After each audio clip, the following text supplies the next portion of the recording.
I come in, sir? Yes, Anita, come in. Sir Select Motors, Ankit spare parts और General Auto Works, इन तीनों को quotations भेज दिए सर। गुड, तीनों को रेगुलरली फॉलो अप करो। Okay sir. And yes Anita, call up Hariram consultants also. हमें उन्हें भी पिच करना चाहिए। Sure sir. Anita, sir, you are looking good today. Thank you sir. My pleasure. ये सलवार कमीज तुम पर अच्छा लगता है। Thanks sir. वेस्टर्न ड्रेसेस में वो बात नहीं है। हाँ?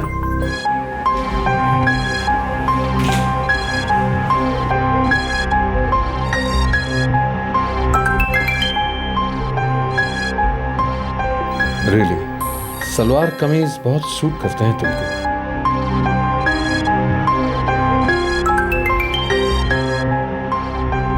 और हाँ, जब भी तुम सलवार कमीज पहनो तो बाल खुले रखा करो, बहुत सुंदर लगोगी।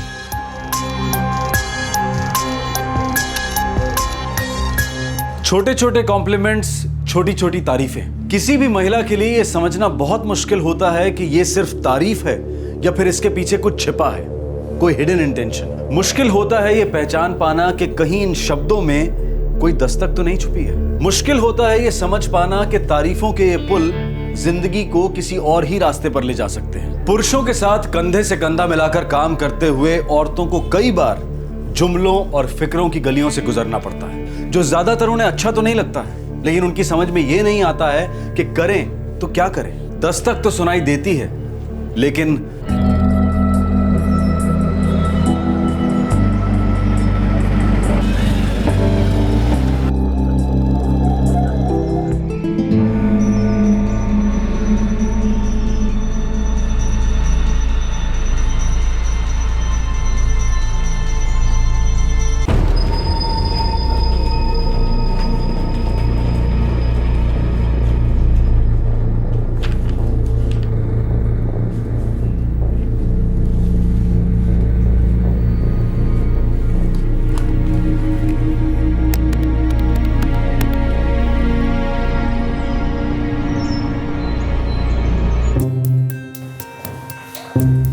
प्रिया, स्वाति। हाँ मम्मा। चलो दूध पियो। मम्मा 10th क्लास के पहले दूध पीने को मत बोलो ना। प्रिया, नो मम्मा। मम्मा मुझे भी दूध नहीं पीना है। दूध नहीं पियोगी और रात को जब पैरों में दर्द होगा तो कहोगी मम्मा प्लीज पैर दबा दो। नहीं कहूंगी मम्मा। अच्छा, लव यू, बाय। अरे बाय मम्मा। प्रिया, स्वाति सुनो तो। बाय, लव यू मम्मा। बाय मम्मा। संभाल के जाना। बाय। ये लड़कियां भी ना।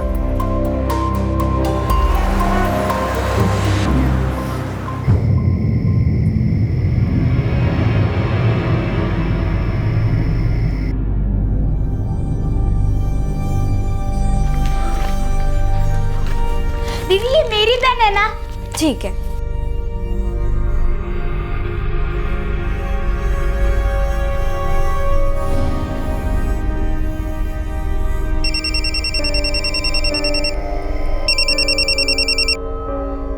हाँ कल्पना बोलो। घड़ी देखिए, टाइम क्या हो रहा है? अरे बाबा, टाइम देखूं के काम। आजकल रोज लेट आने लगे हो आप। अब क्या करूं? सितंबर मंथ है, 30 तारीख तक सारा काम खत्म करना है। आप बस ना काम काम ही करते रहना। देखना किसी दिन आपकी बेटी आपको घर पर देखकर पूछेंगी, मम्मा मम्मा ये अंकल कौन है? एक काम करो, एक बड़ा सा फोटो लगा दो मेरा घर पे और उसके नीचे लिख दो प्रिया और स्वाति के पापा।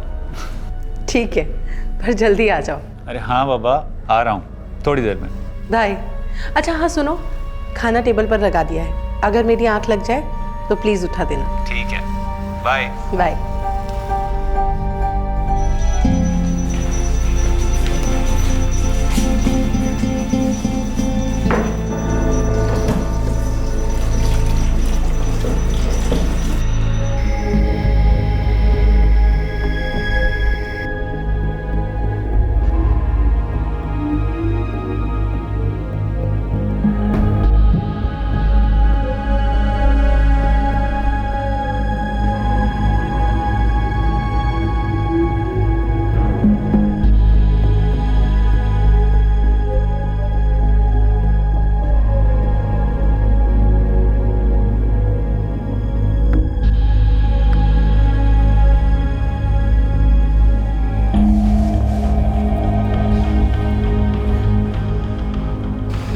बज गए तो कहे क्यों नहीं।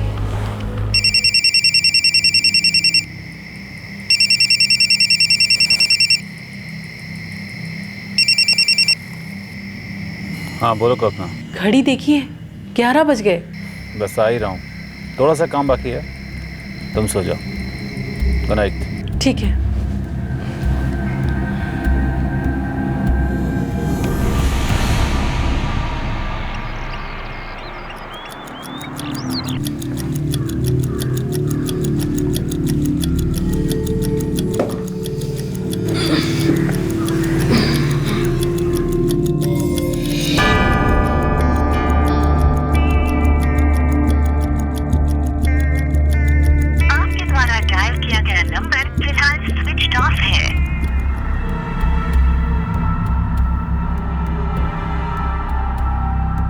बाय मम्मा। लव यू मम्मा, बाय। बाय बेटा, संभाल के जाना।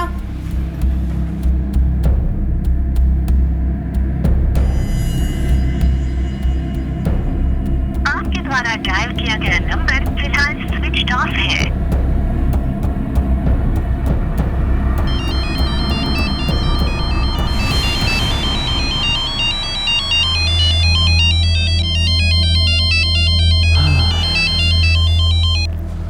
हाँ कल्पना बोलो। अरविंद, नरेश कहाँ है? क्यों, घर पर नहीं आया? नहीं, रात नहीं आए, मुझे लगा लेट आएंगे। मैं सुबह से फोन करी, उनका फोन स्विच ऑफ है। पर वो तो 10:30 बजे निकल गया था। आपके साथ थे? हाँ, वो हम दोनों जानवी होटल गए थे, कुछ डिस्कस करना था, फिर वहां से दोनों साथ ही निकले थे।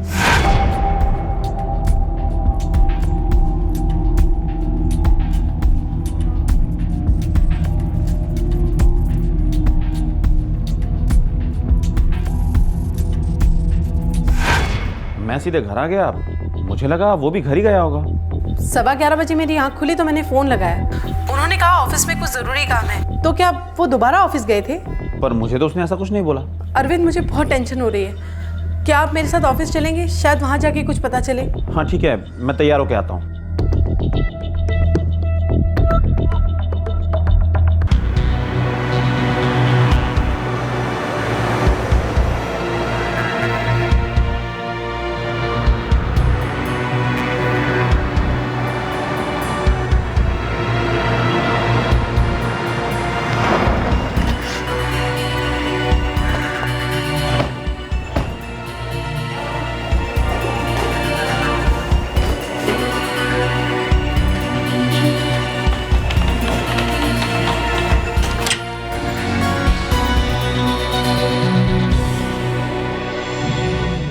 मुझे नहीं लगता वो यहाँ आया होगा। नहीं मैडम, नरेश साहब तक यहाँ कोई भी नहीं आया रात को।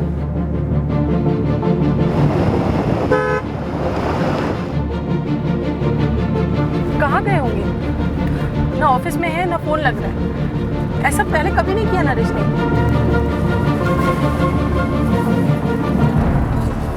क्या हुआ, अचानक गाड़ी क्यों रोक दी? पिछली लेन में मैंने नरेश की गाड़ी देखी शायद।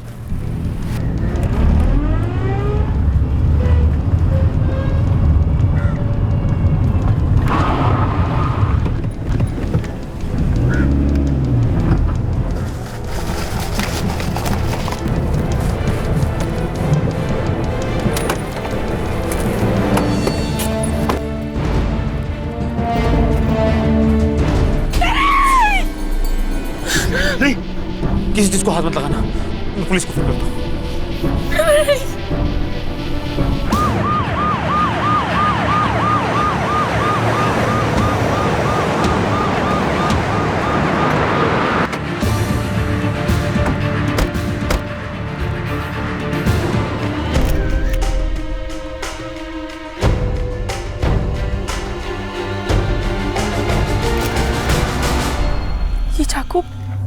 ये चाकू तो इनका ही है, हमेशा गाड़ी में ही रहता है। क्यों? बस शौक था कलेक्शन का तो खरीद लिया। और आपसे होटल से निकलते वक्त उन्होंने कहा था कि वो घर जा रहे हैं? नहीं, ऐसा बोला तो नहीं था, लेकिन रात के 10:30 बज चुके थे तो मुझे लगा घर ही जाएगा। अब 2-4 पैक साथ में लगाए थे तो इसके बाद आदमी घर ही जाएगा, मैं भी घर ही गया था। और आपके हिसाब से वो ऑफिस पहुंचे ही नहीं? सर, मोबाइल आसपास कहीं भी नहीं मिला है, अभी भी स्विच ऑफ आ रहा है। बॉडी आपको कल मिलेगी पोस्टमार्टम के बाद। रात 10:30 बजे नरेश अपने दोस्त के साथ होटल जाह्नवी से निकला था और 11:15 बजे उसने अपनी पत्नी को यह कहा था कि वो जल्दी ही घर लौटेगा। लेकिन अगली सुबह उसके दफ्तर के पास ही एक सुनसान सड़क पर उसकी लाश मिली और साथ ही मिली शराब की एक बोतल और 2 ग्लासेस। नरेश के जिस्म पर किसी लड़की के बाल भी मिले और एक चाकू जो नरेश का ही था। शायद खून उसी चाकू से हुआ था। ये तो साफ है कि ये किसी के साथ बैठकर शराब पी रहा था। लंबे बाल को देखकर लगता है साथ में कोई औरत थी। एक ऐसी औरत जिसे ये पता था कि नरेश अपनी कार में चाकू रखता है। कोई अजनबी तो नहीं हो सकता क्योंकि खून नरेश की चाकू से ही हुआ है। साथ बैठ के शराब पी रहे थे और फिर खून। मकसद क्या हो सकता है? मौत रात 12 और 1:30 के बीच में हुई है और 11:15 बजे उसने आखिरी बार अपनी बीवी से फ़ोन पर बात की थी। नहीं साहब जी, नरेश सर जी रात को यहाँ वापस आए नहीं। मैं इधर ही था ड्यूटी पे। आते तो रजिस्टर में एंट्री ज़रूर करते और एंट्री के बिना अंदर कोई नहीं जाता साहब जी।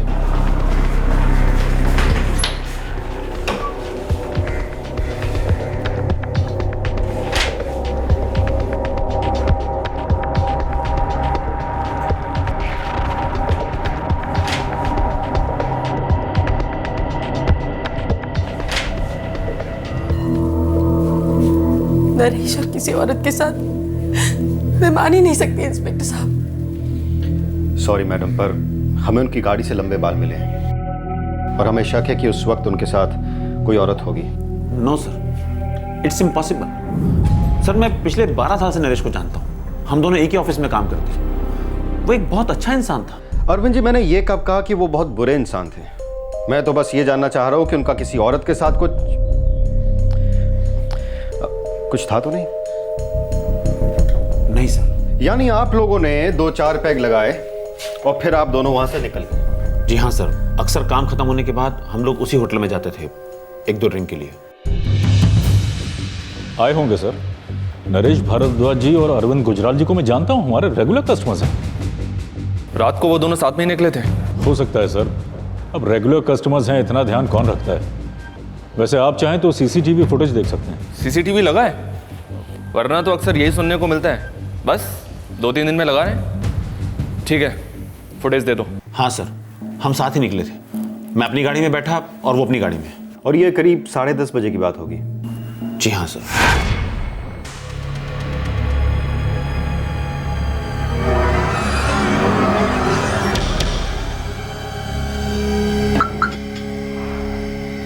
चल, see you tomorrow. Take care.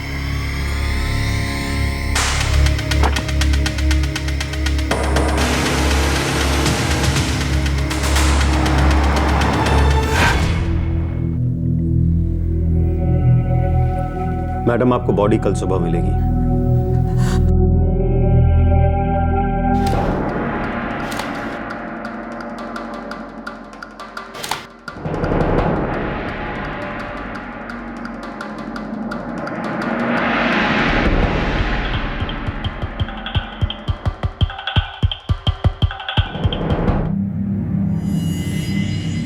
बीवी से बात की 11:15 बजे।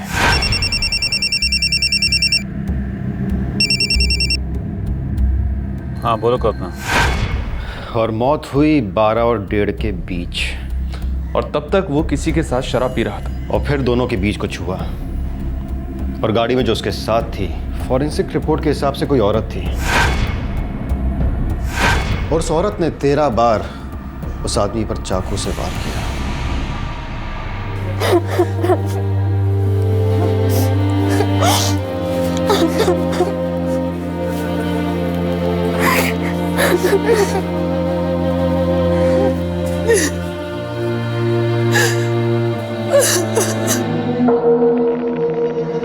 हाँ, आज ही, मतलब कल रात 12 बजे के बाद। हाँ, तू हेड ऑफिस इन्फॉर्म कर देना। Okay, bye.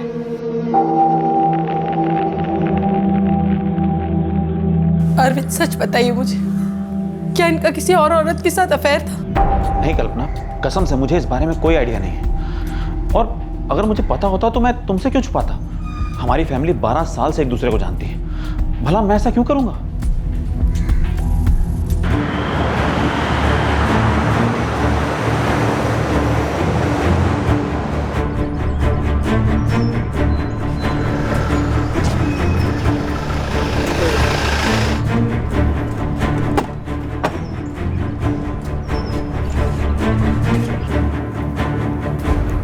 5 साल से यहाँ काम कर रही हूँ। मैंने नरेश सर के बारे में ऐसी कोई बात कभी नहीं सुनी। वो तो बहुत अच्छे इंसान थे। नहीं सर, हो ही नहीं सकता। छोटा सा तो ऑफिस है हमारा, फीमेल स्टाफ कम नहीं है, पर नरेश सर ने कभी किसी के साथ कोई ओछी हरकत नहीं की। वो औरतों के चक्कर में थे ही नहीं सर।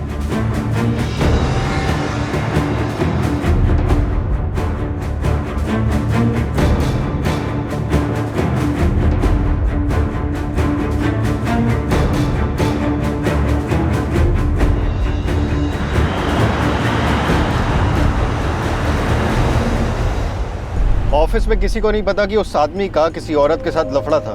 सर वो अरविंद गुजराल, पुराना दोस्त है। नहीं अनंत, मुझे नहीं लगता कि वो कुछ छुपा रहा है। ये माजरा कुछ और ही है, किसी और एंगल में जा रहा है केस।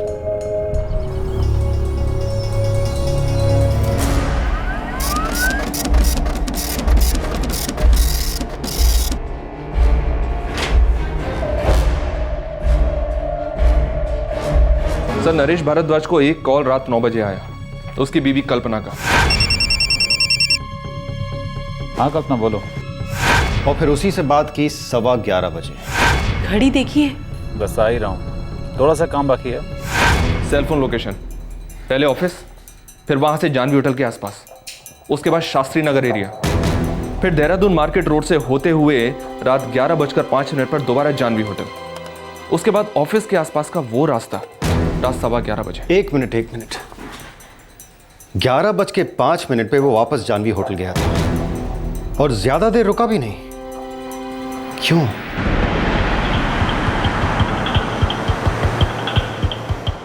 सर कोई आइडिया नहीं है कि भारद्वाज साहब वापस आए थे या नहीं, तब शायद मैं अंदर था, लेकिन हमारा बार जो है वो 11 बजे बंद हो जाता है। वो दारू पीने आया होगा या फिर लेने?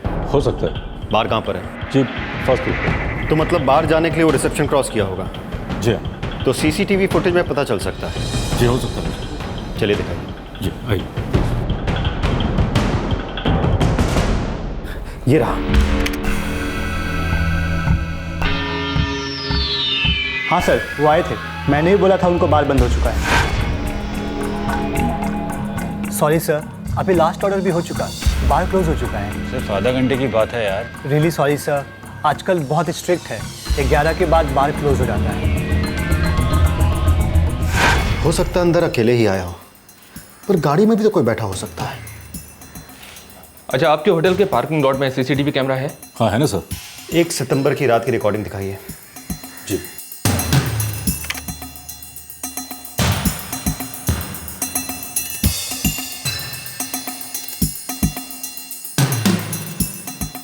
ये 10:30 बजे की बात है।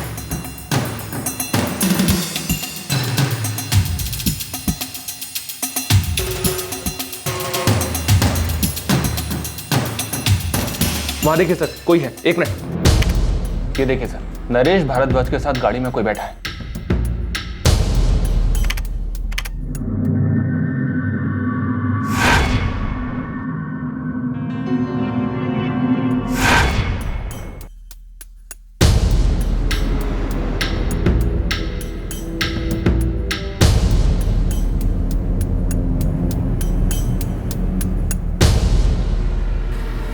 अनंत, एक बात तो पक्की हो गई, औरत थी उसके साथ।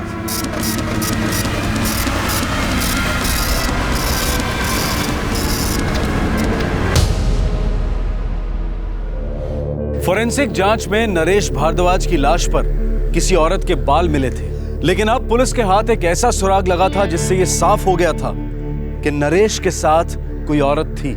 अरविंद के जाने के बाद उस रात दोबारा जब नरेश होटल जानवी आया, तब उसके साथ कोई औरत ही थी। कौन थी ये औरत? क्या उसी ने नरेश भारद्वाज का कत्ल किया था? लेकिन क्यों?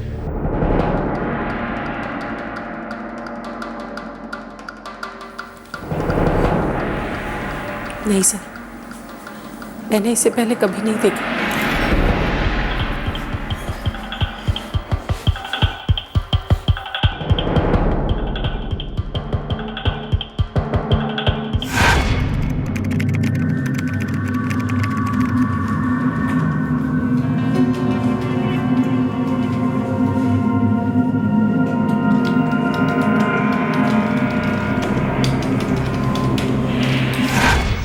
ये तो शैलजा है।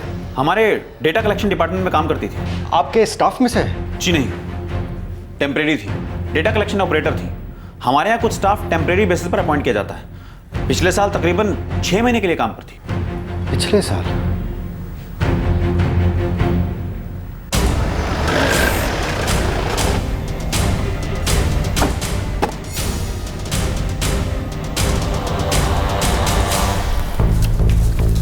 जनवरी 2011 से लेके जून 2011 तक थी शैलजा यहाँ पे 6 महीने।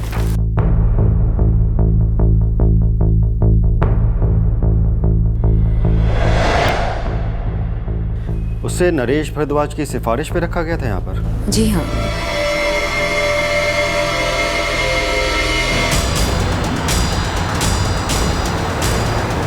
सर इस शैलजा का मोबाइल बंद है। एक्सपेक्टेड है। और सर हमने इस भारद्वाज का सेलफोन रिकॉर्ड फिर से चेक किया। इस औरत से भारद्वाज की बीच बीच में गुफ्तगू होती थी। सोली गांव की रहने वाली है। अब एड्रेस सही निकले तो कुछ पता चले।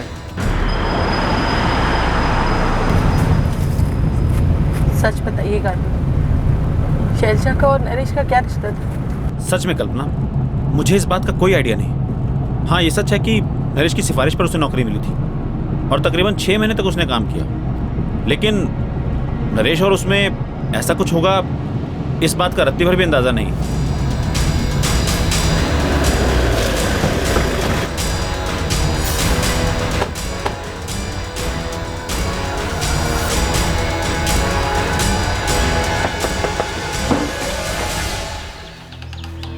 जी शैलजा यहीं रहती है? मेरी बेटी है साहब। क्या हुआ? घर पर है वो? जी यहाँ नहीं रहती वो, खाली शनिवार और इतवार को आती है। तो फिर कहाँ रहती है वो? यहीं देहरादून मार्केट के पास, वहीं काम करती है। उसका पता? लेकिन बताओ तो बात क्या है साहब? पता बताओ।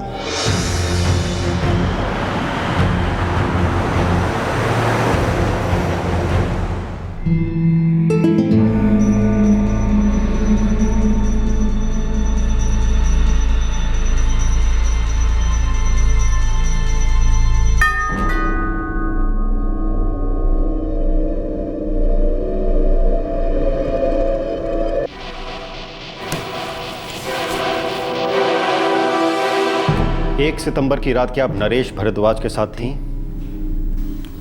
जी हाँ, मैंने ही उसे मार डाला।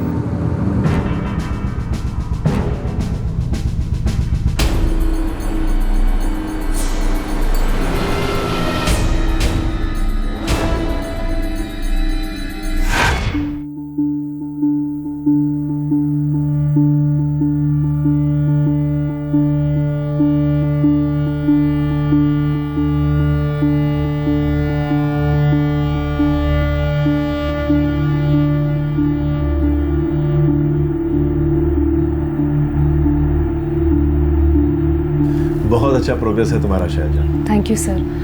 बस अब जल्दी से जल्दी एक अच्छी सरकारी नौकरी मिल जाए। बाबा भी रिटायर हो चुके हैं तो सारी जिम्मेदारियां मेरे ही ऊपर हैं। लेकिन तुम सरकारी नौकरी क्यों ट्राई कर रही हो? सिंपल है सर, एक बार सरकारी नौकरी लग गई तो ज़िंदगी भर की चिंता दूर हो जाती है। प्राइवेट का क्या भरोसा, और फिर बाबा भी सरकारी नौकरी में ही थे। तो मेरे लिए तो यही बेस्ट ऑप्शन है। ठीक है, मैं एक सरकारी दफ्तर के बड़े अफसर को जानता हूँ, हो सकता है वो तुम्हारी मदद कर दे। सर प्लीज़ एक बार मिलवा दीजिए ना। Okay, thank you sir.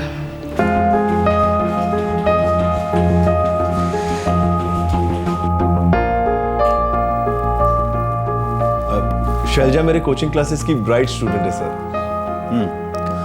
Biodata काफ़ी प्रॉमिसिंग है। हमारे डेटा कलेक्शन डिपार्टमेंट के लिए सुटेबल रहोगी तुम। काम करोगी? सर मैं मन लगाकर काम करूंगी, आपको शिकायत का कोई मौका नहीं दूंगी सर। एक फॉर्म भर के देना होगा, फिर एक एंट्रेंस एग्जाम होगा, और हमारे यहाँ सिलेक्शन सिर्फ मेरिट बेसिस पर ही होता है। I am confident sir, fail तो मैं हो ही नहीं सकती। तो ठीक है, कल आओ और अपना फॉर्म लेकर जाओ। Thank you sir, thank you very much. नमस्ते सर।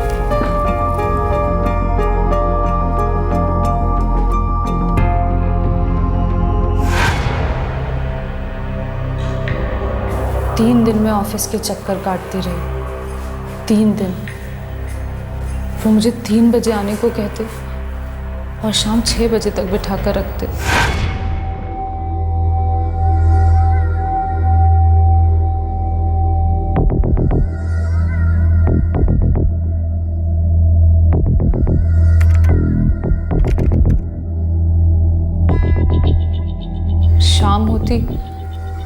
तो कहते मेरे साथ चलो।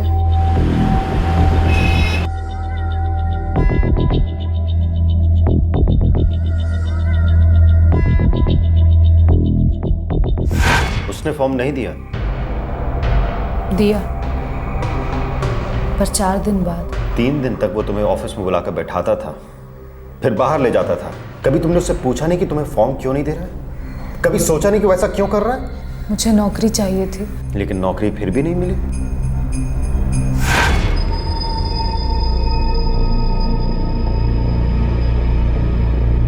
मैं कम इन सर?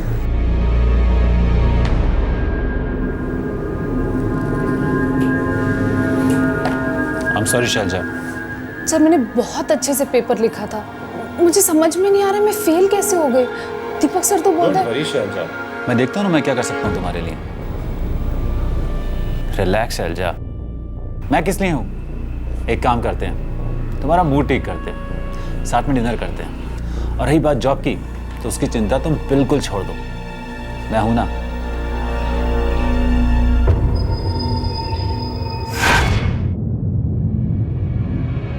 वो तुम्हें बाहर ले जाता रहा, तुम जाती रही। नौकरी चाहिए थी इसलिए तुमने उसे मना नहीं किया।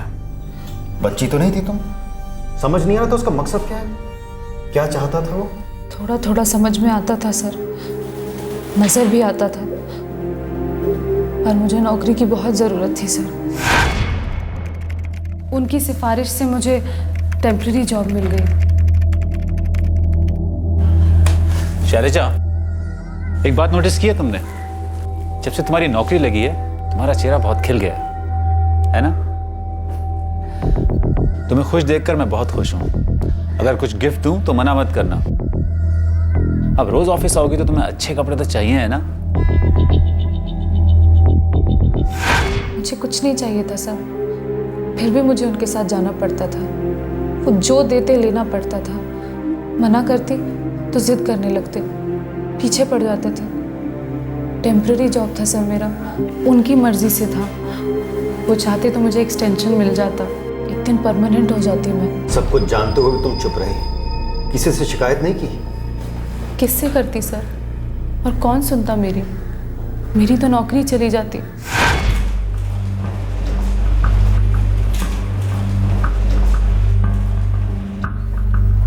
मैं कम इन सर?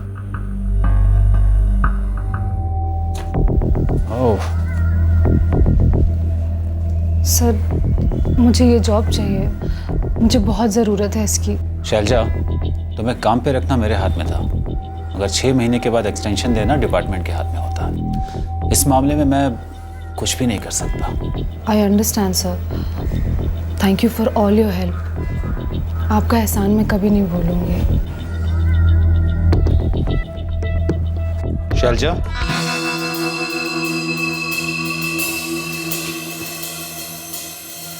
तुम्हें जॉब चाहिए? Yes sir. अगर यहाँ नहीं हो तो कहीं और चलेगी, जहाँ पर तुम अपनी पोस्ट ग्रेजुएशन की पढ़ाई भी कर सकती हो, और एक बार मास्टर्स की डिग्री आ गई फिर मैं तुम्हें परमानेंट जॉब दिलवा सकता हूँ। सर अगर ऐसा हो जाए तो और क्या चाहिए? एक बात जानती हो, जब तुम मुस्कुराती हो तो बहुत खूबसूरत लगती हो। मेरा मन करता है कि तुम्हें कहीं बाहर लेकर जाऊं। इतना तो बनता ही है ना? देखो, मना मत करना। मैं जानती हूँ उंगलियां मुझ पर भी उठेंगी। लोग कहेंगे मैंने मौके का फ़ायदा उठाया, अपनी औरत होने का, अपनी फेमिनिटी का इस्तेमाल किया। पर मुझे सिर्फ एक परमानेंट जॉब चाहिए था सर। मेरे बाबा रिटायर हो चुके थे, उन्होंने बहुत किया है मेरे लिए। मैं बस उनके बुढ़ापे का सहारा बनना चाहती थी, मेरी मजबूरी थी।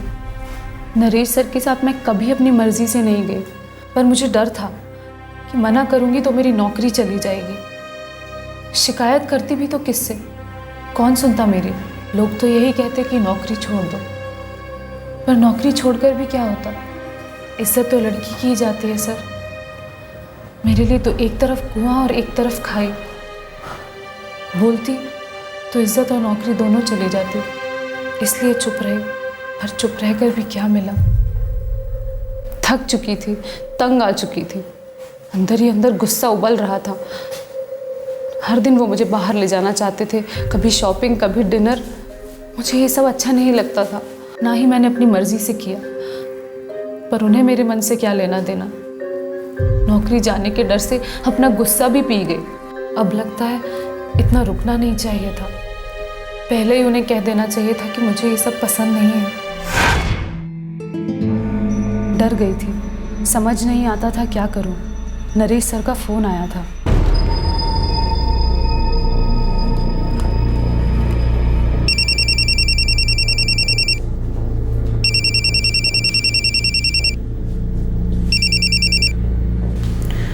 Good evening sir. शैलजा, हमें आज रात मिलना होगा। सर मैं अभी ऑफिस से आई हूँ, बहुत थकी हुई हूँ। ऑफिस अकाउंट्स पर एक इंक्वायरी आई है और ये एंट्रीज उसी वक्त की हैं जिस वक्त तुम काम करती थी। किसी मुसीबत में तुम भी फंस जाओगी और मैं भी। सर मैं कल आके देख लेती हूँ सर, मुझे पता है मैंने कोई गलती नहीं की है। समझने की कोशिश करो शैलजा, गलती हुई है, मुझे तुमसे डिस्कस करना है। देखो कोई दूसरा तुमसे पूछताछ करे उससे पहले हमारा मिलना बहुत ज़रूरी है। देखो नौकरी मेरी सिफारिश से लगी थी तो गर्दन मेरी भी अटकेगी, समझ रही हो ना तुम? हमें आज ही मिलना होगा। Okay sir. मैं 10:30 बजे तक फ्री हो जाऊंगा, तुम्हें पिक कर लूँगा। ज़्यादा वक्त नहीं लगेगा, थोड़ा सा ही काम है।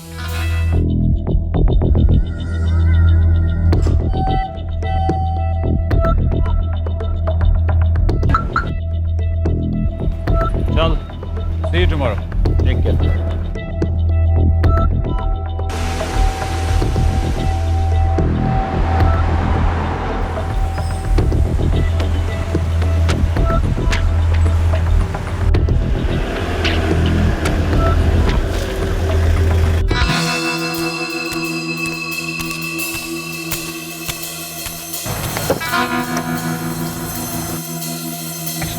अरे वाह, you're looking so good. वैसे तो तुम हमेशा ही लगती हो।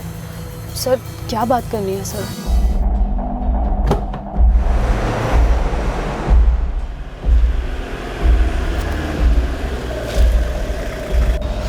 तुम यहीं रुको, मैं देख कर आता हूँ बाहर खुला है कि नहीं। सर मैं कल मिलती हूँ सर आपसे, मैं कल ऑफिस आके मिल लूँगी आपसे। ऐसी बातें ऑफिस में नहीं की जाती हैं शैलजा, तुम रुको मैं आता हूँ।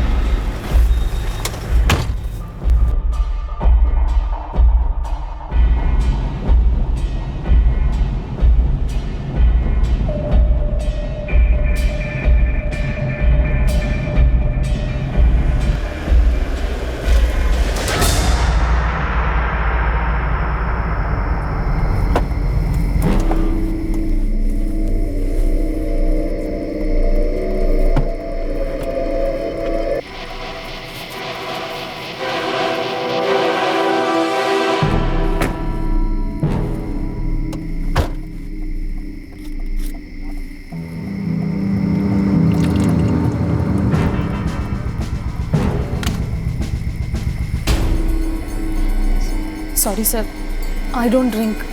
सर प्लीज़ बता दीजिए क्या डिस्कस करना है आपको? 11 बज रहे हैं, मैं घर जाना चाहती हूँ। अरे एक ड्रिंक से क्या होता है? अरे हम लोग अजनबी थोड़े ही हैं। प्लीज़। अरे मना मत करो, दो ना।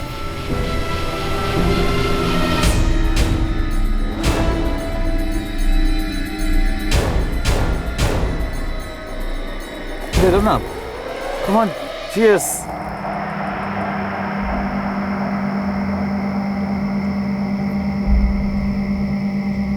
दिनेश, गुड।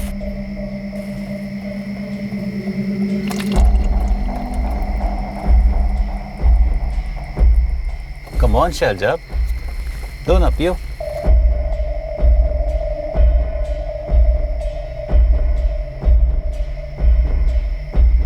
सर क्या डिस्कस करना है सर? शैलजा थोड़ा समझने की कोशिश करो। सर हम लोग स्ट्रेंजर थोड़े हैं, हम लोग इतने क्लोज हैं। उस रात उनका वो चेहरा सामने आया जिसका डर मुझे बहुत पहले से था। दोष मेरा ही है, गलती मैंने ही की। जब उन्होंने जॉब ऑफर किया था तभी मुझे उनकी नज़र पहचान लेनी चाहिए थी। वो गिफ्ट्स, वो डिनर, वो हेल्प, मुझे समझ जाना चाहिए था वो क्या चाहते हैं। समझ जाता था सर, पर कभी ये नहीं समझ पाई कि जो कुछ भी लिया उसकी ये कीमत चुकानी पड़ेगी। सोचा बात शायद कभी इतनी आगे ही ना बढ़े। गलती मेरी है, सोचा नहीं था जो कुछ भी हो रहा है वो रात के अंधेरे में किसी सड़क किनारे इस हद तक जाएगा। कभी सोचा ही नहीं था कि मैं उनके साथ एक ऐसी जगह पे आ जाऊंगी जहाँ चिल्लाऊं भी तो कोई मेरी मदद करने नहीं आएगा। और सर अगर चीखती चिल्लाती और कोई आ भी जाता तो उंगलियां तो मुझ पर ही उठती ना कि इतनी रात में मैं किसी के साथ हूँ। मैं बहुत डर गई थी सर, सब कुछ मेरे खिलाफ जा रहा था। मैं कुछ भी करती बदनामी तो मेरी ही होती। वैसे भी इज्जत का डर सिर्फ औरत को ही होता है। अब जो चाहते हैं मैं करूँगी सर, बट यहाँ नहीं, बहुत अनकंफर्टेबल है यहाँ। बैक सीट पर चले सर। जल्दी करो ना।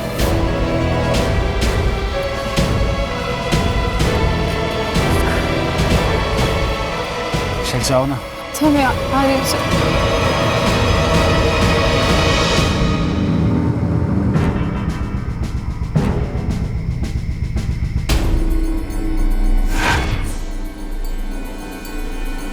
नरेश सर कार में वो कलेक्शन वाला चाकू रखते थे, 1-2 बार दिखाया था उन्होंने।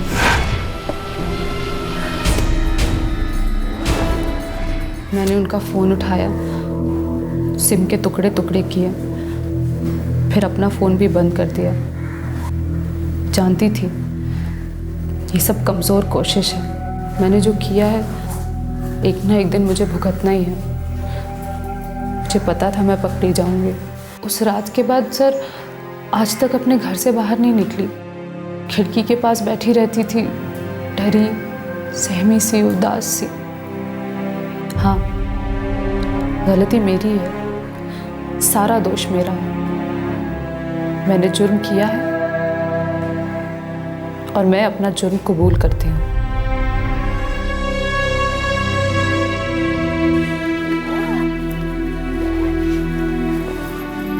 बाय मम्मा।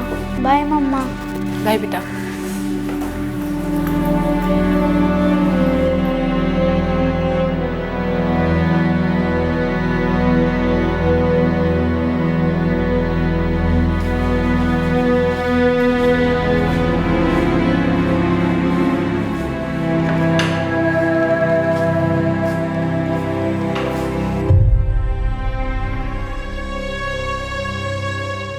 नरेश की पत्नी यकीन ही नहीं कर पा रही थी कि शैलजा की कही हुई बातें सच भी हो सकती हैं। उसे लगा कि शैलजा झूठ बोल रही है और उसके पति के खून के पीछे जरूर कोई षड्यंत्र है। वो मान ही नहीं पा रही थी कि उसका पति ऐसा हो सकता है। नरेश के कलीग्स भी बेहद शॉक थे, लेकिन अब तक की तहकीकात से किसी भी तरह की कोई साजिश की बू नहीं आ रही थी। शैलजा ने तो मैजिस्ट्रेट के सामने भी वही बयान दिया जो उसने पुलिस के सामने दिया था। नरेश के शरीर पर मिले बालों के सैंपल्स शैलजा के बालों से मैच हो चुके थे। शक की कोई गुंजाइश ही नहीं थी। शैलजा इस वक्त पुलिस कस्टडी में है। उसके जुर्म का हिसाब देश का कानून करेगा। Sexual harassment at work place, offices में होने वाला सेक्सुअल हैरेसमेंट, ये एक ऐसी समस्या है जिसे हम नजरअंदाज नहीं कर सकते। किसी भी महिला के लिए बहुत मुश्किल होता है ये पहचान पाना कि आते जाते तारीफों और जुमलों के पीछे आखिर मकसद क्या है। दुविधा ये होती है मन में, और ये हर महिला के मन में होती है, कि क्या आप हर टिप्पणी, हर जुमले, हर फिक्रे को एनालाइज करें, और अगर आप ऐसा करें तो आपको हर कमेंट एक गाली लगेगा। और अगर कोई महिला ऐसा करे तो उसके फ्रेंड्स, उसके कलीग्स सभी शायद यही कहेंगे कि यू आर टू सेंसिटिव, तुम कुछ ज्यादा ही सोच रही हो। ऐसे हालात से निपटना आसान नहीं होता, और मुश्किल तब और बढ़ जाती है जब तारीफ करने वाला आपका बॉस हो, जिसकी मर्जी पर, जिसकी एक हाँ या ना पर आपकी नौकरी टिकी होती है। अक्सर पुरुष ये भी कहते हैं कि औरतें औरत होने का फायदा उठाती हैं, अपनी फेमिनिटी का इस्तेमाल करके वो कोई भी काम करवा लेती हैं। ये एक जनरलाइजेशन है, और जनरलाइजेशन कभी सही नहीं हो सकता। किसी औरत की वेशभूषा को, उसकी खूबसूरती को किसी मर्द के द्वारा जेन्युइनली अप्रिशिएट करना ये गलत नहीं है। इट्स ह्यूमन, इट्स नेचुरल, और बहुत सी औरतों को ये नॉर्मल भी लग सकता है। लेकिन अगर किसी को ये सब नॉर्मल ना लगे तो इसका मतलब ये नहीं है कि वो औरत पिछड़ी हुई है, कंजर्वेटिव है, या फिर पुराने ख्यालों की है। ये अधिकार औरतों का ही होना चाहिए कि वो अपनी तारीफ को पसंद करें या फिर उस पर आपत्ति जताएं। और अगर उन्हें पसंद ना हो तो हमें उनकी भावनाओं का सम्मान करना चाहिए। अगर किसी औरत को यह लगता है कि किसी पुरुष के फिक्रे एक ऐसी पहल है जो आगे चलकर किसी खतरनाक मोड़ तक जा सकते हैं, तो उसे चाहिए कि वो तुरंत आवाज उठाए और बात को आगे बढ़ने ही ना दे। अगर कोई लड़की किसी कॉम्प्लीमेंट, किसी तारीफ या किसी फिक्रे का विरोध नहीं करती तो इसका मतलब यह नहीं है कि वो अवेलेबल है। जरूरी है कि स्पष्ट शब्दों में किसी को अपमानित किए बिना, उसकी ईगो को ठेस पहुंचाए बिना यह कहना कि सॉरी मुझे यह सब पसंद नहीं है, आई एम नॉट इंटरेस्टेड। जरूरी है उस शख्स से अपनी बात कहना, या फिर ऑफिस के किसी कलीग से, या फिर बॉस के बॉस से। हालांकि इस बात का डर हमेशा बना रहता है कि आपकी बात अनसुनी रह जाएगी, उसे गलत समझा जाएगा, या फिर आपकी नौकरी चली जाएगी। और सभी कलीग्स की और सुपीरियर्स की भी यह जिम्मेदारी बनती है कि वो ऐसे हादसों को इस तरह से ट्रीट ना करें जैसे ये किसी एक पर्टिकुलर स्टाफ की निजी समस्या है।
मम्मी कहाँ चली गई होगी?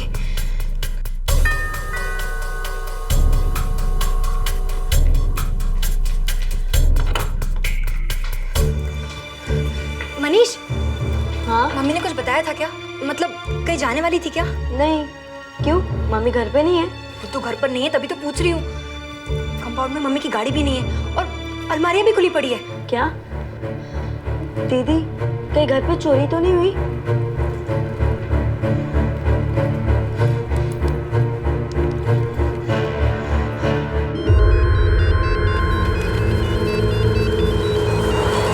पहले वो डिब्बा ले गया।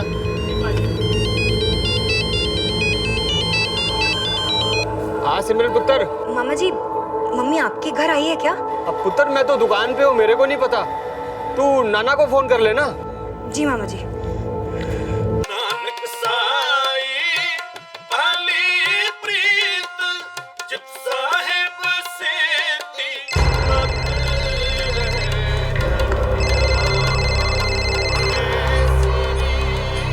बोल सिमरन पुत्र। नाना जी, मम्मी आपके यहाँ आई है क्या? ना ना पुत्र, यहाँ तो नहीं आई, गल की है। नाना जी, मम्मी घर पर नहीं है और मम्मी की गाड़ी भी कंपाउंड में नहीं है और अलमारियां भी खुली पड़ी है। ओए तू ये क्या कह रही है पुत्र? जी नाना जी, तिजोरी भी खुली पड़ी है। ओए तू फिक्र न कर पुत्र, मैं तेरे मामा को लेकर आ रहा हूँ, ठीक है? एक 17 साल की लड़की अपने घर लौटी और उसने देखा कि माँ घर पर नहीं है। ना उनकी कार है, ना उनका सूटकेस है, तिजोरी भी खाली है। उसे यह भी पता चला कि माँ नाना जी के घर पर भी नहीं गई है। सिमरन और उसके भाई मनीष दोनों को चिंता होने लगी कि आखिर माँ गई कहाँ। माँ का फोन भी बंद था। क्या वो किसी काम के सिलसिले में गई थी या फिर हमेशा के लिए चली गई थी? ऐसा क्या हुआ था जिसकी दस्तक किसी ने भी नहीं सुनी थी?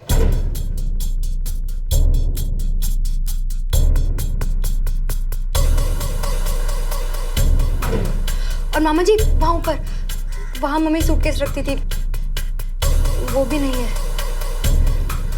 पुत्र, तू घर से कितने बजे गई थी? मामा जी 8 बजे। और तू पुत्र? मम्मी ने मेरे को 9 बजे बस स्टॉप पे छोड़ा था, रोज की तरह। सिमरन पुत्र, तू एक काम कर, तू अपनी नौकरानी गीता को फोन लगा।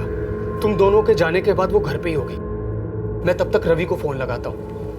पापा जी, हो सकता है उसको कुछ पता हो। ठीक है।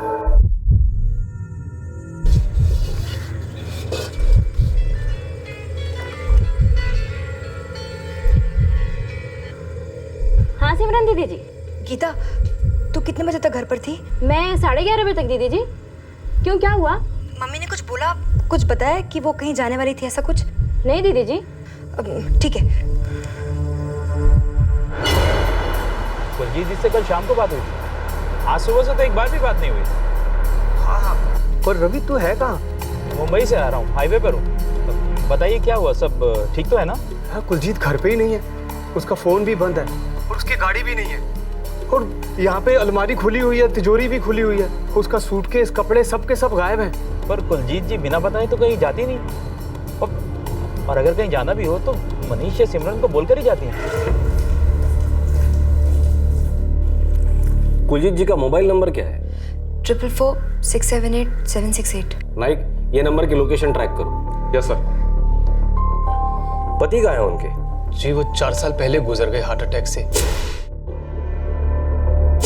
उसके बाद मेरी बहन कुलजीत ही बिजनेस संभालती है। और उनका बिजनेस क्या था? स्टॉक्स एंड शेयर्स का जी। मतलब पति के मौत के बाद सारा बिजनेस आपकी बहन ही संभाल रही थी? जी हाँ, लेकिन उसे कुछ बिजनेस की खास समझ नहीं थी, तो उसने सारे क्लाइंट रवि शिंदे को दे दिए। जी रवि मेरे जीजा जी मंजीत के साथ काम करता था। प्रॉफिट का 50% हर महीने मेरी बहन को देता है। कुलजीत जी का सेल लोकेशन उनके घर पर ही बता रहा है। चलो घर पर चलकर ही देखते हैं।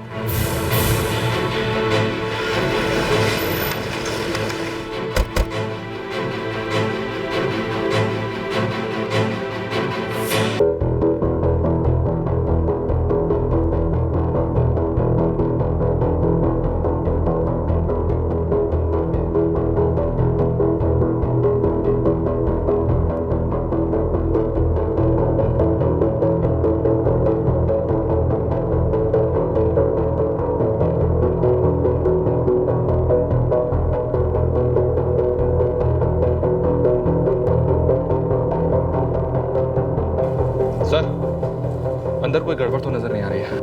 मोबाइल मिला? नहीं सर।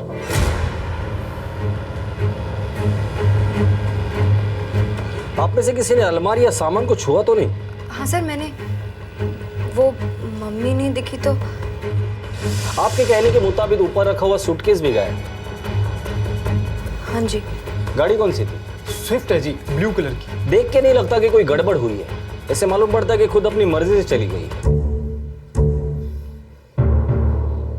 आपकी नौकरानी और वो पार्टनर, क्या नंबर था उसका? रवि शिंदे। मुझे इन दोनों के नंबर चाहिए, और साथ में आपकी मम्मी की फोटो भी लगेगी और उस कार की डिटेल्स भी।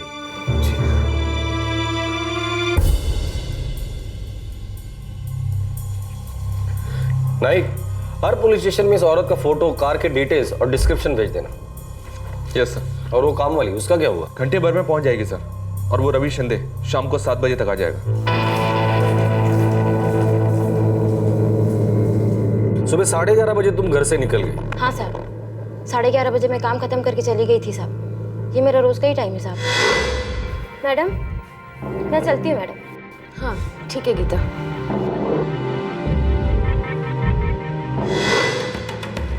मैडम तभी फोन पर थी? हाँ साहब, वो फोन लगा रही थी साहब, पर ज्यादा मेरे को याद नहीं है। कितने साल से काम कर रही हो वहाँ पर? 3 साल हो गए साहब। अच्छा, घर में कोई अनबन? नहीं साहब। घर में कोई अजीब सी बात? नहीं साहब, मैडम बहुत अच्छी थी साहब, बच्चे भी बहुत अच्छे हैं, कोई अनबन नहीं। मैडम का किसी के साथ भी कोई अनबन नहीं साहब। उनके पति मंजीत, उनकी 4 साल पहले मौत हो गई। सुना है साहब, पर तब मैं उधर काम नहीं करती थी। तुम्हारे मैडम का किसी के साथ कोई चक्कर? वो वैसी औरत नहीं थी साहब, वो बहुत अच्छी थी।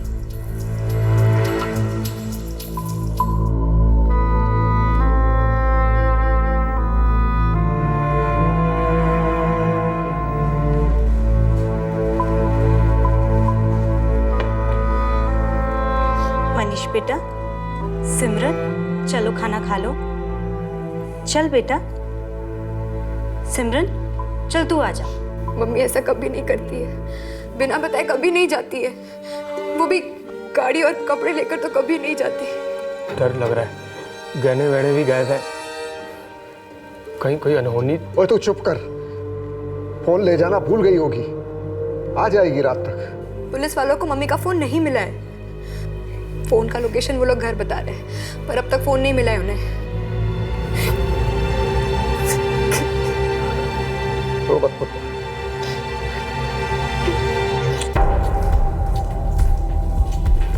सर, मैडम का फोटो, कार का नंबर सब भेज दिया है। ये है उसका फोन रिकॉर्ड्स। आखिरी कॉल उसने बेटी को किया था 11:30 बजे। काम वाली ने भी बताया था कि मैडम फोन पर थी। सर, मुझे तो घर के अंदर का ही कुछ लफड़ा लगता है। शायद वो घर से नाखुश होगी। ऐसा लगता है जैसे अपनी मर्जी से वो गई होगी। पता चल जाएगा। और वो रवि शिंदे, वो नहीं आया अभी तक? पहुंचता ही होगा सर, रास्ते में।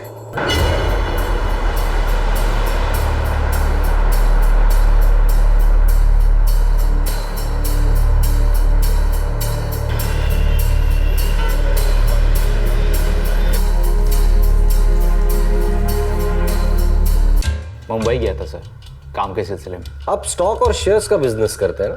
जी हाँ सर। कुलजीत जी के पति मंजीत जी की डेथ के बाद से उनका सारा बिजनेस मैं ही संभालता हूँ। एक्चुअली मंजीत जी के साथ तो मैं शुरू से ही काम किया करता था। उनकी वाइफ को बिजनेस की ज़्यादा नॉलेज नहीं थी, तो उन्होंने सारा कारोबार मुझे दे दिया। तब से मैं ही सब संभालता हूँ और हर महीने मुनाफे का 50% उन्हें देता हूँ। मतलब मिलना जुलना होगा। आपकी और कुलजीत की अच्छी जान पहचान होगी। सर, बहुत इज्जत करता हूँ मैं उनकी। उनके पति मंजीत जी से बहुत कुछ सीखा है मैंने। बहुत कर्ज है उनका मुझ पर। मंजीत जी तो अब रहे नहीं, और उनके बीवी को अगर कुछ हो जाता है तो सारा कारोबार आपके हाथ में आ जाएगा। अच्छा कमा रहा हूँ सर, ऐसी कोई कमी नहीं है जिंदगी में कि ज़्यादा का लालच करूँ। और इस सचदेव परिवार का बहुत उपकार रहा है मुझ पर। आज इन्हीं की वजह से मेरा अच्छा चल रहा है। अगर आपको लगता है कि कुलजीत जी के गायब होने में मेरा कुछ हाथ है तो आप गलत सोच रहे हैं। ऐसा कोई है जिसके साथ वो भाग सकती है? ऐसा हो ही नहीं सकता सर। कुलजीत जी अपने बच्चों से बहुत प्यार करती है, उन्हें छोड़ के कहीं जा ही नहीं सकती। कोई पुराना दुश्मन जिसका ये सब करने में कोई फायदा हो? ऐसा तो कोई नहीं है, बस क्या? मंजीत जी और उनके ससुराल वालों के बीच में 5 साल पहले एक झगड़ा हुआ था। तब से दोनों परिवार के बीच में बातचीत बंद हो गई थी। लेकिन मंजीत जी की डेथ के बाद से ये रिश्ते फिर से सुधर गए।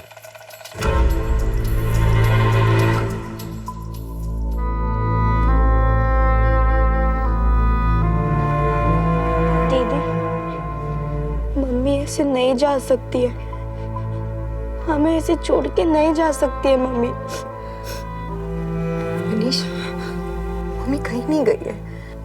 मम्मी के साथ कुछ बहुत बुरा हुआ है, बहुत बुरा। मुझे भी डर लग रहा है।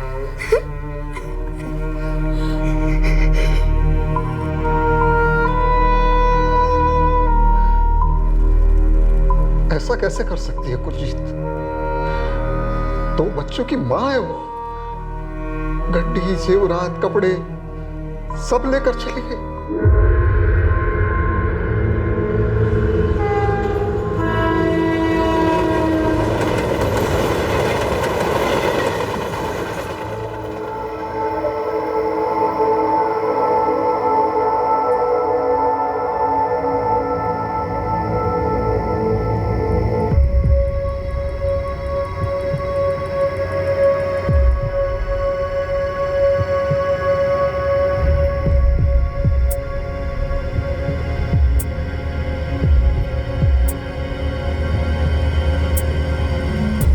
अशोक, ये ब्लू स्विफ्ट किसकी है? मालूम नहीं यार। ओवरनाइट है क्या? नहीं मालूम यार, मैं 4 बजे आया तब से गाड़ी इधर ही पड़ी हुई है। अच्छा हाँ। जी, वो जीजा जी से बिजनेस को लेके थोड़ी सी अनबन हुई थी। मैंने उनसे कहा था कि धंधे में थोड़ा सा पैसा लगा दो, तो उन्होंने ना कर दिया। बस इसी बात को लेके थोड़ी सी अनबन हुई थी सर। देखिए, किसी भी पुलिस स्टेशन से आपकी बहन की कोई खबर नहीं मिल रही है। या तो आपकी बहन खुद गायब हो गई, या फिर किसी ने इस तरह से गायब किया है कि छोटा सा सुराग भी ना मिल सके। जी, वो जीजा जी से बिजनेस को लेके थोड़ी सी अनबन हुई थी। मैंने उनसे कहा था कि धंधे में थोड़ा सा पैसा लगा दो, तो उन्होंने ना कर दिया। बस इसी बात को लेके थोड़ी सी अनबन हुई थी सर। देखिए, किसी भी पुलिस स्टेशन से आपकी बहन की कोई खबर नहीं मिल रही है। या तो आपकी बहन खुद गायब हो गई, या फिर किसी ने इस तरह से गायब किया है कि छोटा सा सुराग भी ना मिल सके। और आपको कहीं से अनबन की बात पता चली, आप उसे मेरी बेटी के गायब होने से जोड़ने लग गए। देखो सर जी, ये सच है कि मेरे बेटे और दामाद जी के बीच अनबन हुई थी, लेकिन उसका मेरी बेटी के गायब होने से कुछ लेना देना नहीं है जी। देखिए, जब तक कोई सुराग नहीं मिलता, शक की सुई तो सब पर रहेगी। कुलजीत मेरी छोटी बहन है जी। और कोई भाई बहन? एक सबसे छोटी बहन है जी, परजीत, दिल्ली में रहती है। आज शाम तक वो भी आ जाएगी जी। कुलजीत उसके घर पे भी नहीं गई? नहीं है सर, वहाँ पे मेरी बात हो गई है उससे। और सर, कुलजीत का ऐसा कोई भी नहीं है जहाँ वो जा सके जी। कोई ऐसी वजह भी नहीं है जो बच्चों को छोड़ के जाए। कोई भी कड़वाहट नहीं है जी हमारे रिश्ते में। सिमरन, तुम्हारी मम्मी ने तुम्हें सुबह 11:30 बजे फोन किया था, शायद तुमने फोन उठाया नहीं। हाँ सर, वो मैं कॉलेज में थी, लेक्चर में, और फोन साइलेंट पे था। तो दोबारा कॉल बैक क्यों नहीं किया? सर भूल गई, ध्यान में नहीं था। तुम्हारी माँ शायद तुम्हें कुछ बताना चाहती थी। पता नहीं सर। देखो, तुम्हारी माँ गायब है। अच्छा ये होगा कि तुम सच सच बता दो। सिमरन, तुम्हारी माँ का किसी के साथ कोई रिश्ता था? क्या तुम जानती हो वो कहाँ है? मैं कुछ नहीं जानती सर, ऐसा कुछ नहीं था।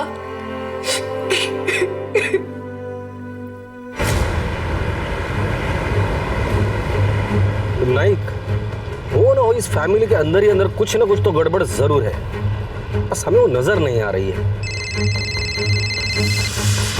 हेलो, हाँ, ब्लू स्विफ्ट बराबर है। हाँ ठीक है, हम अभी आते हैं। एक कार मिली है सर, कलर नंबर सब कुलजीत सचदेव की गाड़ी से मिलता है। रेलवे स्टेशन के पास के पार्किंग एरिया में है। देखो ना साहब, कल से गाड़ी खड़ी है, कुछ पता नहीं चल रहा है।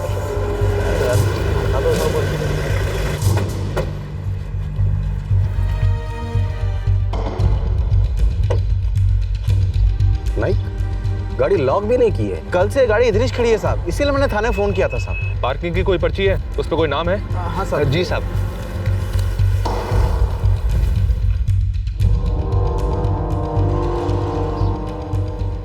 गाड़ी का नंबर तो है इस पे, लेकिन नाम नहीं है। टाइम भी कल दोपहर 3 बजे का है। उस समय तो ड्यूटी पे मैं था साहब। शक्ल देखी थी उसकी, कुछ याद है? साहब, अब हर दिन इतनी गाड़ियाँ आती है, याद नहीं है साहब। नाइक, बड़ी अजीब बात है, गाड़ी लॉक नहीं की, कहीं पर भी ऐसा कोई सबूत नहीं कि जिसकी बुनियाद पर हम किसी पर शक कर सकें। पाटिल साहब, उसने गाड़ी भी स्टेशन के पास पार्क की है। गाड़ी पार्क करके शायद ट्रेन पकड़ ली होगी। मतलब अपनी मर्जी से भागी होगी? सर, मम्मी ऐसे जा ही नहीं सकती, वो ऐसा कर ही नहीं सकती। अब तक जो पता चला है उससे उनके गायब होने के पीछे और कोई वजह नजर नहीं आ रही। सर जी, कुछ तो गड़बड़ है। कुलजीत मेरी बहन है जी, वो ऐसे भाग ही नहीं सकती। अपने बच्चों को छोड़ के तो कहीं नहीं जा सकती है। हम उसके अपने हैं, उसकी लाइफ में कोई होता तो हम मना थोड़ी ना करते। और मैंने तो उससे कई बार कहा था जी दूसरी शादी करने के लिए।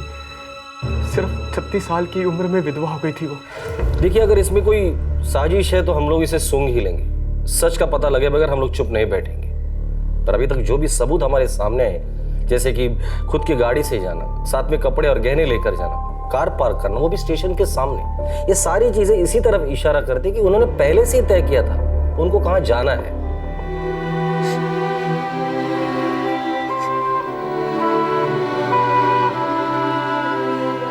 अगर आप लोग कहें तो मैं दोनों बच्चों को अपने साथ दिल्ली ले जाऊं। मैं कहीं नहीं जाऊंगी, मैं यहीं रहूंगी।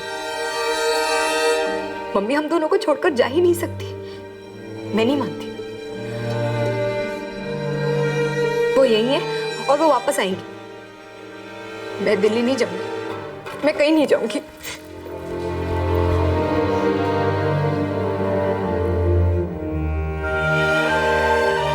पता नहीं वाहे गुरु को क्या मंजूर है। पहले जीजा जी गए और अब सिमरन इस बात पर विश्वास ही नहीं कर रही थी कि उसकी मां इस तरह से कहीं जा सकती है। लेकिन इस केस में ऐसा कोई सच सामने नहीं आ रहा था कि पुलिस को कोई और एंगल नजर आए। जब ऐसा लगने लगा था कि कुलजीत अपनी मर्जी से अपने बच्चों को छोड़कर गई है, तभी इस केस में एक नया एंगल सामने आया।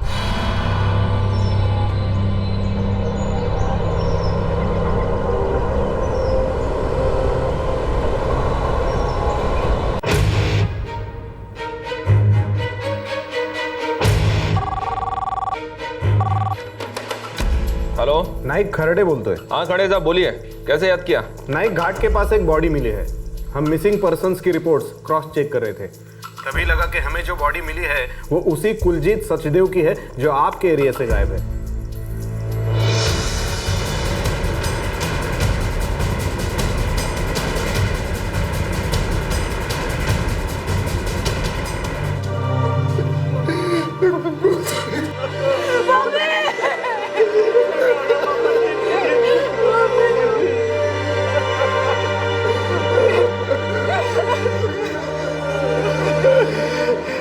इंस्पेक्टर साहब, ये मेरी बहन ही है जी। इसके साथ क्या हुआ जी? क्या हुआ क्या जी?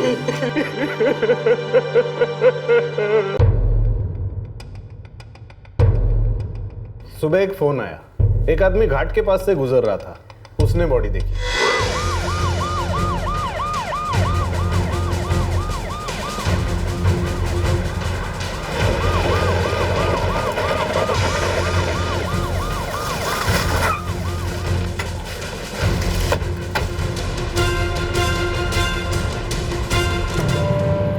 साहब इकडे बघा। पोस्टमार्टम हो गया? हाँ, स्ट्रैंगुलेशन, गला घोटा गया है किसी पतले तार या रस्सी से। मौत का टाइम लगभग 72 घंटे पहले। मतलब हो सकता है कि मारकर लाश को फेंक दिया हो सकता है। कुछ गहने वहने मिले? घर से निकलते वो 2 सूटकेस और कुछ कपड़े और गहने लेकर निकली थी। पूरा एरिया छान मारा पर कुछ नहीं मिला।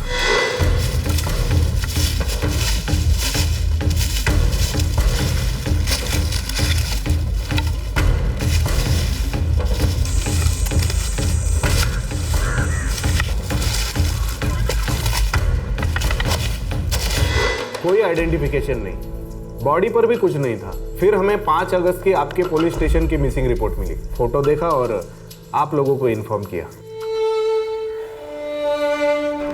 कंफर्म मर्डर, इसमें तो कोई शक ही नहीं।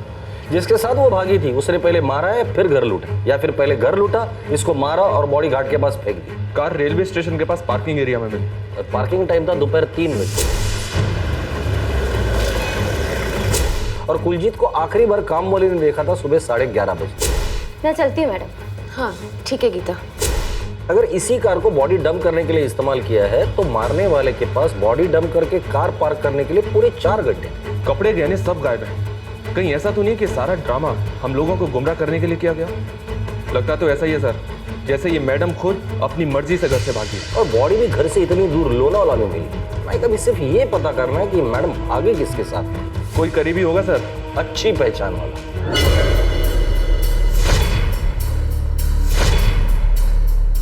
इन सब के डिटेल्स निकालो, पता तो चले कुलजीत के मौत से फायदा किसका होने वाला था। सर श्लोक संत शरण जो जन परे, सो जन उदरनहार, संत की निंदा नानका, बहुर बहुर अवतार।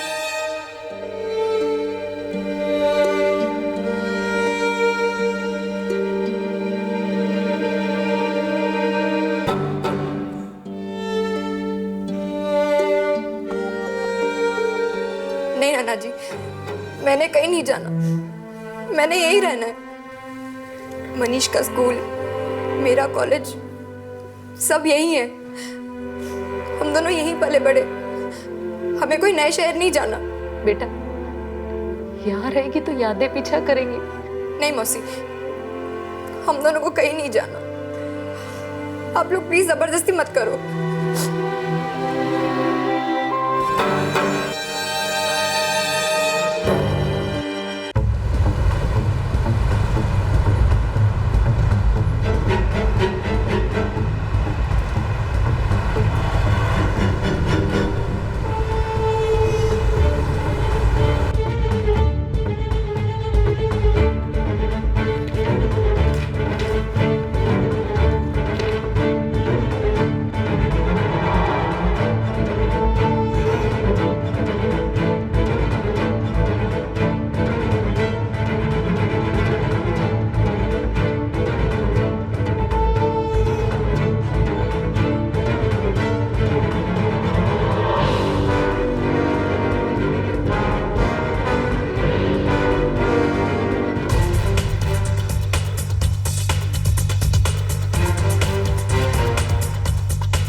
बिजनेस पार्टनर रवि शिंदे, भाई गुरचरण और बाप, सभी के मूवमेंट्स और बैकग्राउंड चेक किए। ऐसा कुछ भी सामने नहीं आया है जो इन लोगों के इन्वॉल्वमेंट की तरफ इशारा करे। कोई बाहर का आदमी जिसके साथ वो भाग रही थी?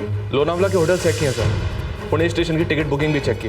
11:30 से 3 बजे के बीच 2 ही गाड़ी जाती है। तो ना सर, आसपास के गहनों की दुकान वालों को भी इन्फॉर्म कर दिया है, अलर्ट कर दिया है। अगर कोई भी चोरी के गहने बेचने के लिए आए तो तुरंत रिपोर्ट करें। लेकिन अभी तक कोई रिपोर्ट सामने नहीं आई है सर। भाई इस केस की चाबी हाथ ही नहीं आ रही है। सर एक खबर है छोटी सी, हो सकता है कि ताला खुल जाए। बोलो। मैडम की बेटी सिमरन, एक लड़के के साथ उसका चक्कर है सर, नाम है वसीम शेख। माँ जानती होगी और उसने मना किया होगा। हाँ सर, रवि शिंदे से पता किया। कुलजीत जी ने एक बार बोला था उस लड़के के बारे में, अभी सिर्फ 17 साल की तो है वो, होता है इस उम्र में। पता नहीं, है तो 17 की, पर बातें ऐसे करती है जैसे बहुत बड़ी हो गई है वो। या तो बात बात पे गुस्सा करेगी या चुप रहेगी। कॉलेज से घर आते आते भी रोज देर कर देती है, हर छोटी मोटी बात पे झूठ बोलती है। समझाया उसको? समझाया, एक चांटा भी धरा, पर वो ढीठ की ढीठ। उसे ऐसा लगता है जैसे मैं उसकी बात समझती ही नहीं। मुझे लगता है आपको उसे थोड़ा सा वक्त और देना चाहिए। इग्नोर करो, हो सकता है कल आ जाए। आ जाए तो अच्छा है, क्योंकि मुझे वो लड़का कुछ ठीक नहीं लगता। इस बारे में फैमिली में से किसी को कुछ पता नहीं? लड़की का मामला है सर, आप समझ सकते हैं। वैसे कुलजीत जी बहुत सी बातें मुझसे शेयर किया करती थी, अपने पिताजी और भाई के साथ डिस्कस नहीं करती थी। ठीक है, thank you very much. My pleasure.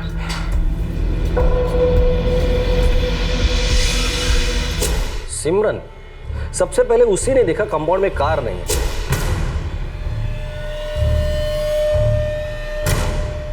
उसी ने देखा कि तिजोरी और अलमारी खुली है और सबसे पहले उसी को पता चला कि सूटकेस गायब है।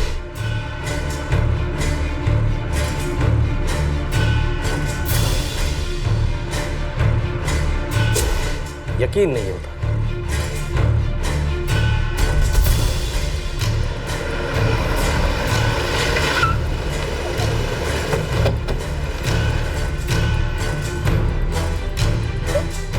दीदी, दीदी, आपने मम्मी को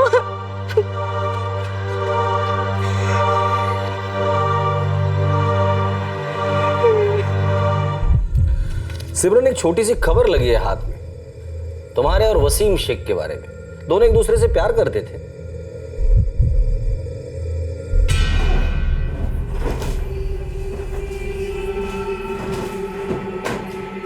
बैठो।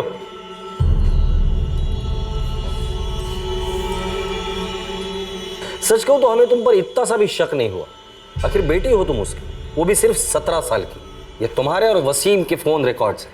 उस दिन मतलब 5 अगस्त को तुम दोनों एक दूसरे के साथ थे 12 बजे तक, वो भी तुम्हारे घर में। ये 4 बजे आकर कहना कि माँ की गाड़ी नहीं है, जेवर नहीं है, ब्रीफकेस नहीं है, ये सिर्फ कहानी थी जो तुमने अपने जुर्म को छुपाने के लिए रची थी, हमें गुमराह करने के लिए। बहुत घुमा लिया। सिमरन, अब सच्ची कहानी बता जो तुमने छिपा कर रखी है।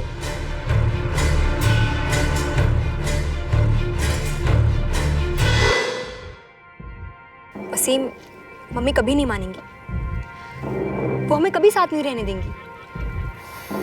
तो तू मुझे छोड़ देगी? नहीं, कभी नहीं। मैंने तेरे साथ ही रहना है। तो मैं तेरी माँ से आके बात करूं? कोई फायदा नहीं वसीम, वो हमारी बात नहीं सुनेंगी। पिछली बार बात की थी तो एक चाटा मिला और साथ में धमकी भी कि अगर मैं दोबारा तुमसे मिलने की कोशिश की तो वो मुझसे अपना नाता ही तोड़ देगी।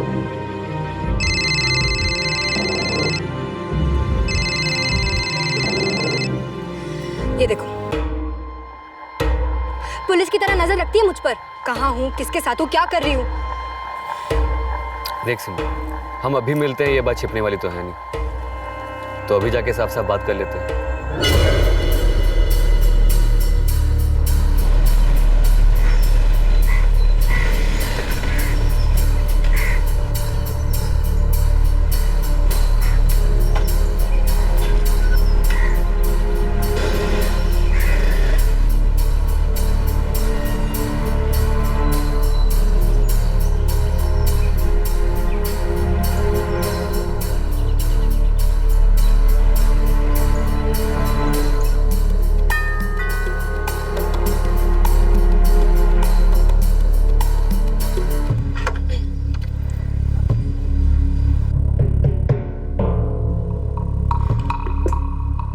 क्लास में थी मम्मी, और कहाँ जाऊंगी? कॉल बैक भी नहीं किया? नहीं किया। घर ही तो वापस आ रही थी ना। मम्मी आपने तो मुझे परेशान कर दिया है। परेशान कर रही हूँ क्योंकि मैं अभी भी डरती हूँ कि तू अभी भी उस लड़के के साथ। वसीम नाम है उसका। सच बता, तू अभी मिलती है उससे? मम्मी आप समझती क्यों नहीं हो? वो मुझे अच्छा लगता है। I love him. क्या मुझे इतनी भी फ्रीडम नहीं है कि अगर कोई मुझे पसंद है तो मैं उससे आराम से बात कर सकूं? तेरे पापा होते तो ये सब चलने नहीं देते। ऐसा सबक सिखाते उस लड़के को कि दोबारा तुम्हारी तरफ आंख उठाकर देखता तक नहीं। मम्मी आपको क्या लगता है, अगर आप हमारे साथ जबरदस्ती करेंगी तो वसीम मुझे छोड़ देगा या मैं उसे छोड़ दूंगी? आपको समझ में क्यों नहीं आता है कि हम दोनों एक दूसरे से बहुत प्यार करते हैं और एक दूसरे के लिए कुछ भी कर सकते हैं? ठीक है बेटा, तूने खाई में जाके गिरने की ठान ली है तो जा गिर। मुझ में और ताकत नहीं है कि मैं तुझे और समझाऊं। जो जी में आए कर, पर एक बात याद रख, अपने मन की करेगी तो इस घर से तुझे कुछ नहीं मिलेगा, कुछ भी नहीं। बाहर जाएगी, धक्के खाएगी, तब जाकर अक्ल आएगी, और जब अक्ल आएगी तो कोई रास्ता नहीं बचेगा।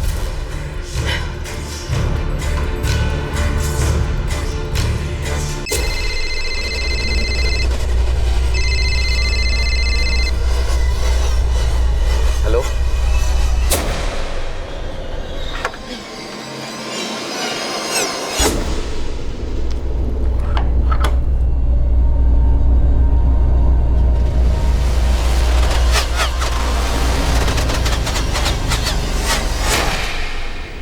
वो हमें कभी साथ नहीं रहने देगी, और अगर मैं तुम्हारे साथ रही तो मुझे इस घर से कुछ नहीं मिलेगा। ऐसा कहा मैंने।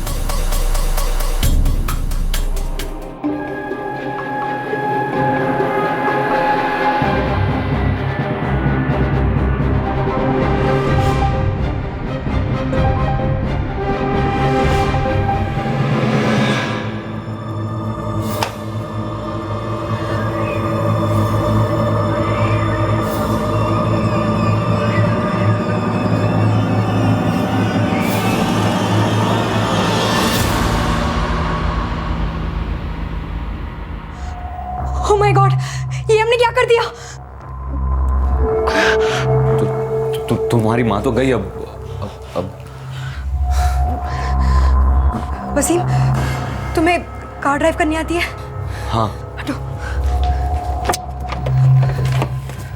वसीम, वो सूटकेस निकालो।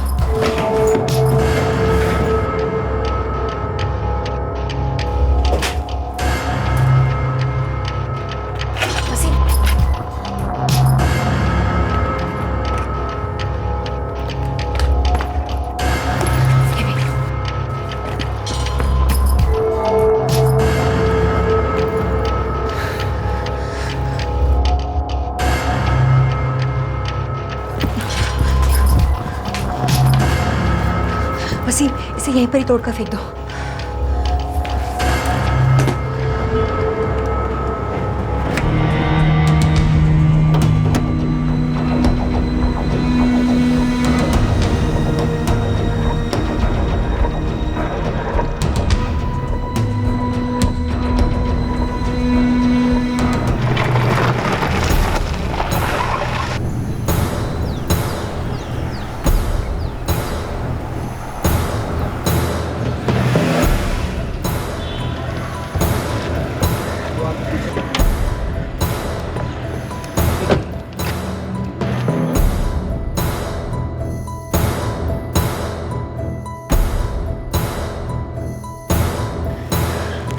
वसीम, इसे संभाल कर रखना, और जब तक मैं ना कहूँ तब तक गहने ना बेचना।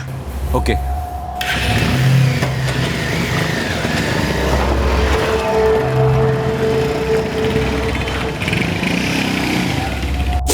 ये 18 साल का है, तुम 17 साल की, बालिग भी नहीं हो दोनों।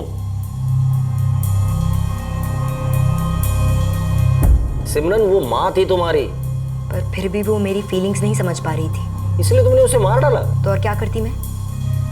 और कोई रास्ता नहीं था मेरे पास। मुझे जो चाहिए था वो चाहिए था, बस। वो मुझे कभी नहीं समझ पाती। तो अब जो तुम्हें चाहिए था वो मिल जाएगा। अपनी माँ को मार कर समझा लिया अपनी बात को, अपने भाई को क्या समझाओगी? और वो क्या समझेगा जब उसे ये पता चलेगा कि तुमने उसकी और खुद की माँ को मार डाला है। सिमरन, तुम्हें क्या लगता है ये सब करने के बाद तुम दोनों अपनी जिंदगी जी पाओगे? कोई खुशी मिलेगी किसी को भी?